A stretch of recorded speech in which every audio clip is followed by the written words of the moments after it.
जय जगन्नाथ सांग मैंने आपण मानक स्वागत करछि हमर YouTube चैनल को। हमें आज एक नुआ वीडियो नहीं आसीछु। ए वीडियो माध्यम रे आपन को मु देखेबी जिनछटा सांग माने एटा आपण देखि पारथुबे। ये होछि लैंप लाइट। एटा आपण वर्तमान कस्टमर को रिक्वायर्ड अछि। मु एटा बनेमी यार देखे लास्ट फाइनल लुक टा कोला अछि आपण देखिबे।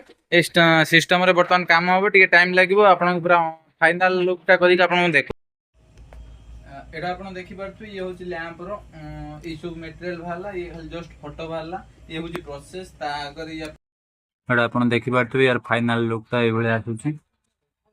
वर्तमान आपण जानिथिबे वर्तमान ए सब ट्रेंडिंग रे चलछि। वर्तमान बागर हला का को पर्सनली गिफ्ट देबे ए भली बेसी रोटेटिंग लैंप एडा बेसी चली छी। आ जदि आपण मानकर भी ए भली दरकार काहर भी आपण फोटो लगे कि आपण गिफ्ट करि परिबे। जदि आपण चाहूथिबे एटा को नबा पई मो ए नंबर रे कांटेक्ट करंतु नहले मो दुकान विजिट करंतु। दुकान रो आसिले आपण इन हैंड नै कि जाई परिबे। आ जदि दुकान न आस परचुंदी म आपण को कोरियर डिलीवरी भी करि परिबे। प्रथम थर पई देखुथिले मो वीडियो टा को लाइक करंतु और चैनल टी सब्सक्राइब करंतु। धन्यवाद।